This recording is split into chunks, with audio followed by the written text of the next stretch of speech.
Everybody, I'm here with Cabrillo College. My name is Holly and I'm a financial aid advisor, and I want to talk to you a little bit more about the financial aid process. The purpose of financial aid is so that everyone has the access to attend college or trade school, and so that you have the choice of which school to attend. So, what is financial aid? Financial aid is money to pay for school, for college or career school, and it comes in the form of grants. Grants are money that you do not have to pay back. Then there are loans. Student loans are money that you have to pay back after you finish school or separate from a college. And work study is an earned award through financial aid that you can earn in an on campus or near campus position. And then scholarships are additional free money that you do not have to pay back. And oftentimes, scholarships require an additional application to apply for.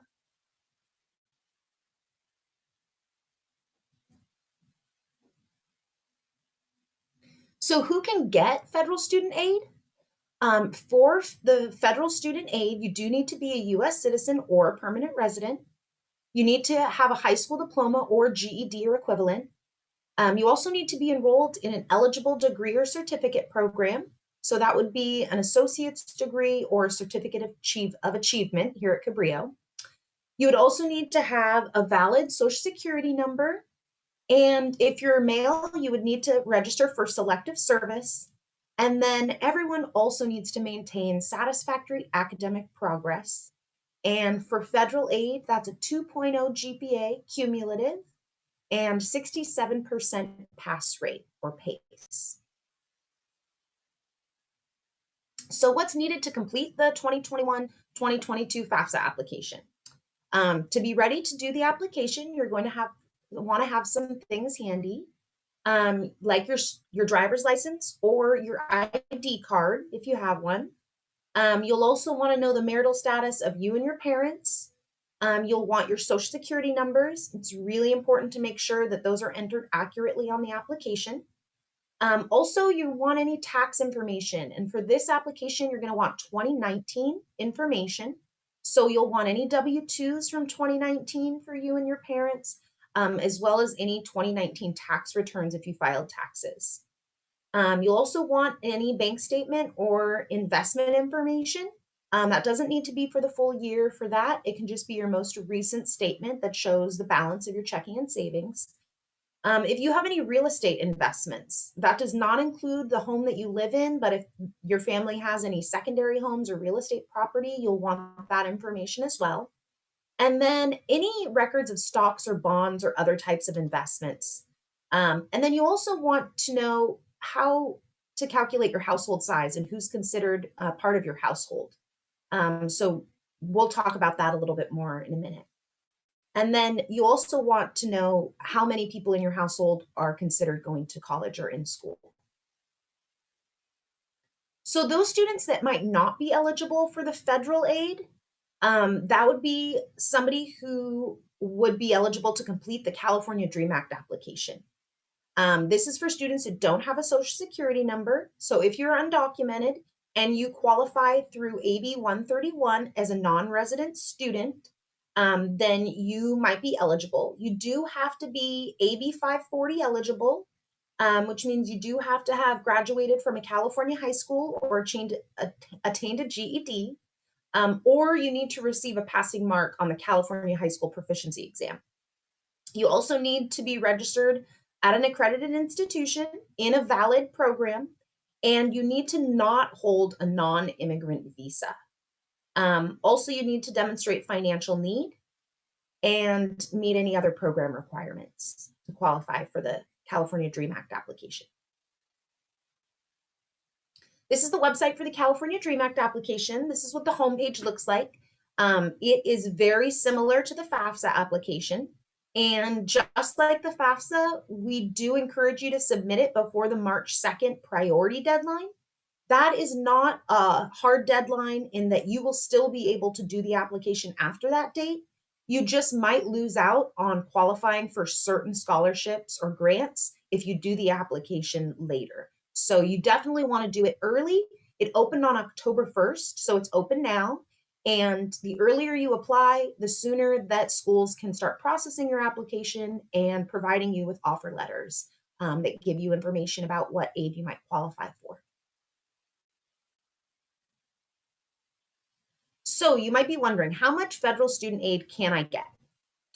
This is going to depend on your financial need. And how your financial need is calculated is we use the expected family contribution, and that is generated from the FAFSA application that you submit. So all of the information that you enter on the FAFSA determines what they expect your family might be able to contribute to your education. It doesn't mean that's what your family is going to contribute. It's just an expected family contribution. And the abbreviation for that is EFC. And then we look at the cost of attendance. So this is going to be different at every school, but it's going to include your tuition, your books. It's also going to include transportation, any living expenses. So everything together that it costs you to go to school, not just the cost of your classes. That's going to be considered your cost of attendance. And as you might imagine, depending on how expensive the school is, that cost of attendance is going to vary from school to school. But what the school will do is they'll take the cost of attendance and they'll subtract your expected family contribution, and the amount left over is your financial need. So that's how much funding you need to close that gap of what it's going to cost you to go to school. So how much federal aid can you get for the upcoming school year? The financial need, just because you have a certain amount of financial need, does not mean that you are going to be able to receive aid that fills that complete amount. The awards vary from year to year. So these numbers I have are for 2019-2020. The federal Pell Grant, which is the primary grant that you're going to be receiving through the FAFSA application, the amount for the current school year is $6,345. And that usually goes up slightly from year to year. So we can anticipate that that might be a little bit bigger next school year when you're attending school. But that $6,345, it is for the full year and it's for a full-time student. So the amount that you're eligible to receive is going to be different depending on how many units you're taking. So full-time is 12 or more units. And as you go down from there, the Pell Grant award will be adjusted based on your enrollment status. Then there's also the Federal Supplemental Educational Opportunity Grant, or what we call the FSEOG. And depending on the school you attend, you could earn up to $4,000 a year for that award. Here at Cabrillo, it's $400 for the school year. So again, that's going to vary from school to school. Federal Work Study is another federal award, and that is going to depend on the funding available at each school. Schools get a limited amount of federal work study funds, and then they have different processes at each school on how they award those funds. Here at Cabrillo, it's $5,500 for the school year, and you can earn up to that amount in a work study job opportunity. Then we have the loan options. For the direct subsidized and unsubsidized loans, it's $5,500 total. Or if you're an independent student, it's $9,500. So once you become independent, you will qualify for more in loans. Then there's also the federal Perkins loan, which is $5,500 as well. And some schools have an option called plus loans. Direct plus loans, or what you might hear called parent plus loans, are loans that parents can take out to cover the remaining financial need for a student. And those are not offered at Cabrillo, but many schools do offer those parent plus loan options. So how do you apply for financial aid? The first step in applying for federal financial aid is doing your FAFSA application. So that's going to be at fafsa.gov. That's the website. And that is the first step in order to qualify for your Pell Grant Award and other state awards that you might qualify for. You will also need to do a secondary step if you plan to apply for the Cal Grant. For Cal Grants, you'll want to send in a GPA verification form to CSAC, or the California Student Aid Commission, and you'll want to do that after you submit your FAFSA application. So for the Cal Grant, the FAFSA is just the first step. You do want to do that GPA verification after that. For other school aid or campus-based aid, you definitely want to reach out to your financial aid offices at your school. There may be additional applications for you to be considered for those different types of aid, but it definitely is important to reach out and find out what opportunities you have through your college or university, because those can vary from school to school. And then there's scholarships. Scholarships are not something you're going to automatically be applied for through the FAFSA. Scholarships are oftentimes going to be an additional application, and you can start with your school's website. Cabrillo has a very robust scholarship opportunities page, and you can check out the different opportunities there. Many of them are outside scholarships, so they're open to students from everywhere and wherever you're attending, whether you're going to Cabrillo or not. So it's a good resource still. And definitely, seek out scholarship opportunities beyond your college or university. There's a lot of opportunities out there, and oftentimes scholarship funds can go unclaimed if not applied for. So this is the website for FAFSA on the web. Again, it's fafsa.gov. And the FAFSA application is open now. As I mentioned, it opened on October 1st. On this website, there is a pre-application web worksheet for the FAFSA on the web, and there's also some follow-up questions that you can use to follow along, and some FAQs that will help you out. So definitely take a look at those resources before you jump in and get started. If you think you need some additional guidance, there's definitely a lot of worksheets there to help you out. So good reasons to do the FAFSA on the web. Almost all of the students do the FAFSA application online, or they do it through the new app. So if you don't do it on a web browser, you can download an app on your phone, and the student can fill out their portion of the FAFSA and pass the information over to parents, and parents, even on a different device and even in a different state, can do their portion of the FAFSA and then sign and submit it. And you can do all of that through an app. The good reasons to do it online or through the app is that it automatically screens for errors to help prevent any misinformation that you enter. It also has skip logic, so it's a smart application. And if you don't need to answer a question based on previous information you've entered, it'll automatically skip those questions and suppress those questions for students that don't need them. And then also there's an opportunity to do the data retrieval tool for your tax information.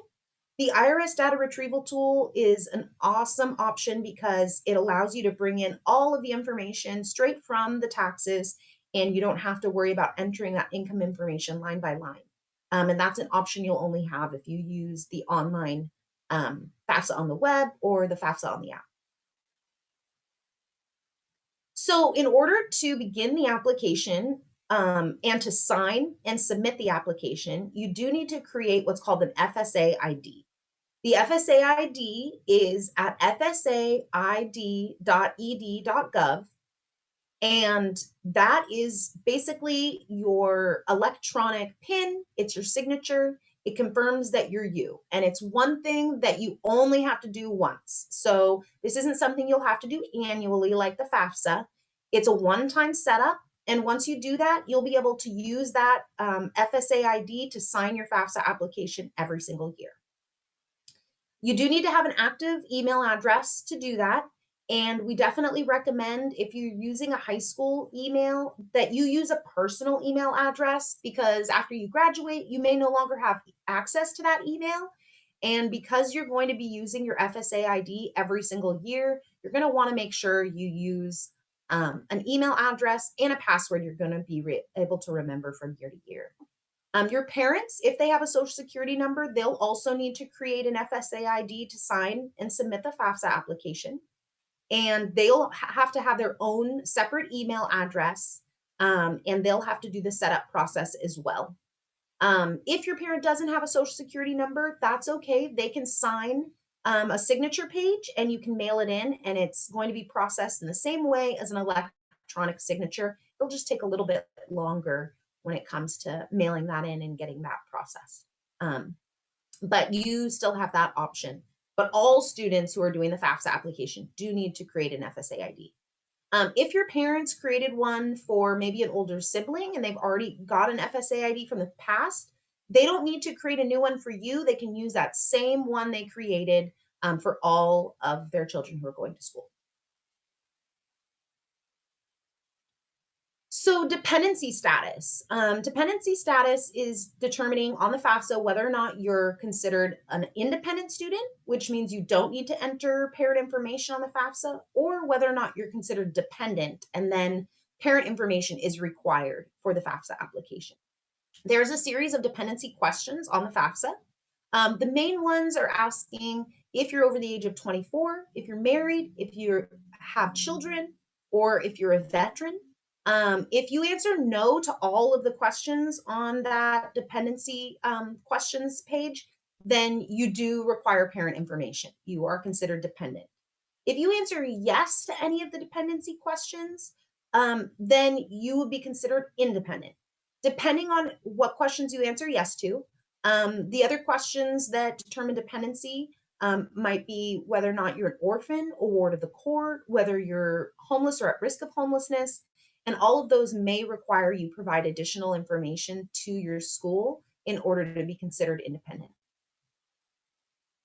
So just some frequent FAFSA errors that you might run into.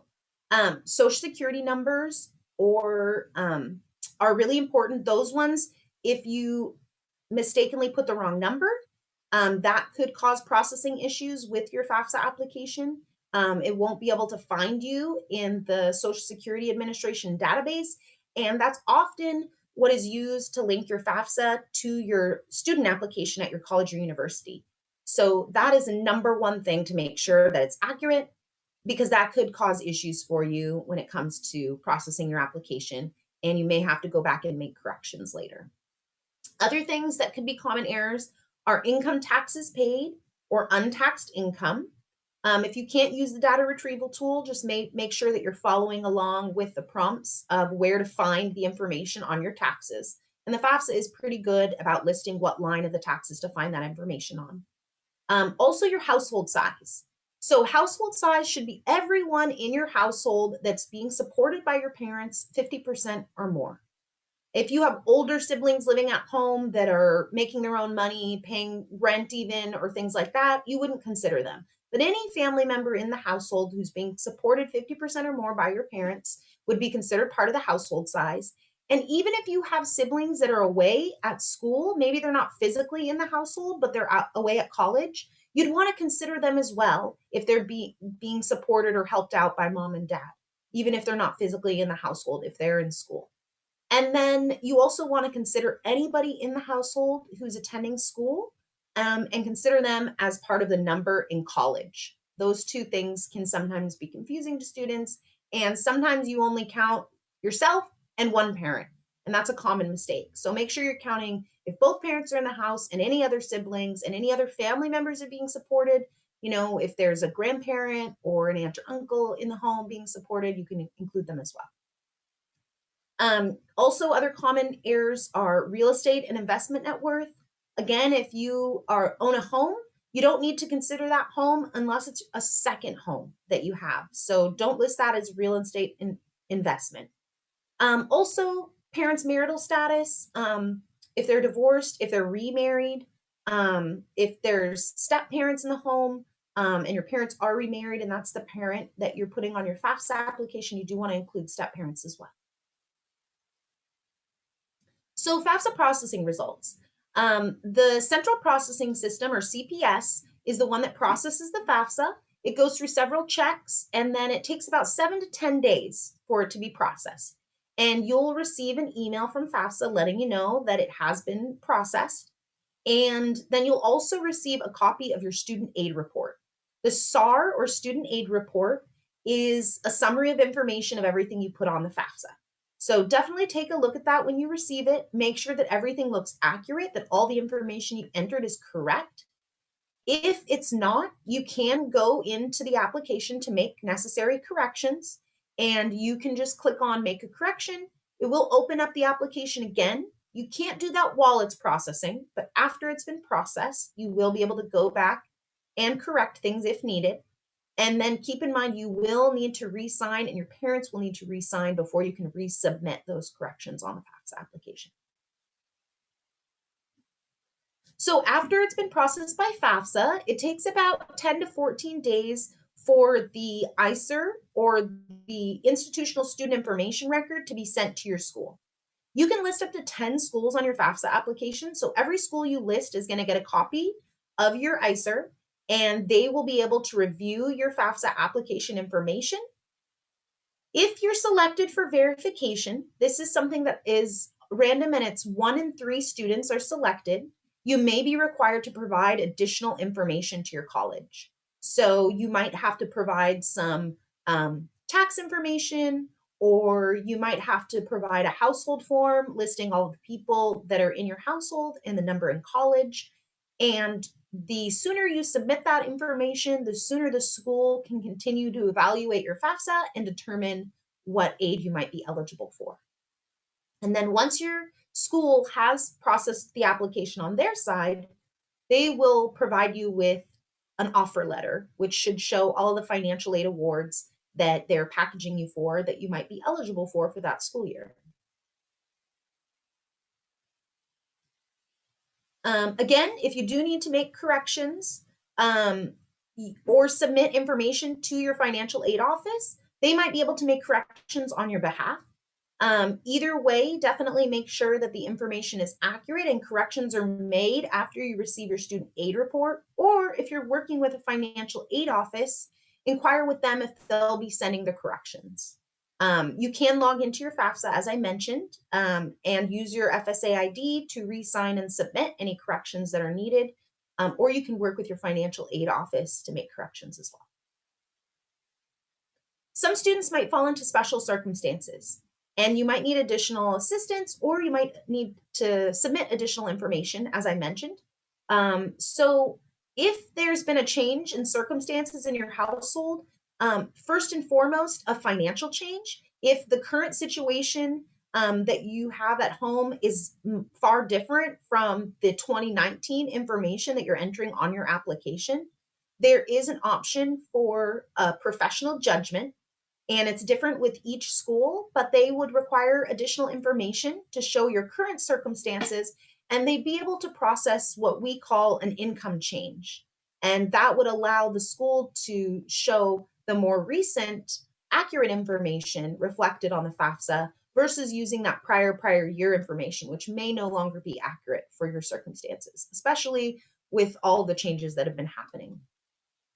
Also, if you've got high medical expenses that aren't covered by insurance, high pharmaceutical costs, anything like that, that could be taken in consideration to increase your budget for school. If there's been a change in your parents' marital status, maybe parents filed taxes together when they were married in 2019 and now they're no longer married, definitely inquire with your financial aid office as to how to put in the information accurately on the FAFSA so that you don't include both parents if they're no longer married or living together and there's been a separation. Also, if there's any high dependent care expenses, such as maybe childcare expenses, private school expenses, things of that nature. And then if the student can't obtain financial information from parents, if your parents aren't willing or if you're not in touch with your parents, you definitely want to get in touch with your financial aid office. There might be options to do what we call a dependency appeal that we could use to consider students as independent if they're not in touch with parents or they can't obtain parent information. So definitely reach out to your financial aid office for that. That's it for me. Thank you so much for taking the time to be here. And I'm going to go ahead and stop the recording and then we'll answer questions.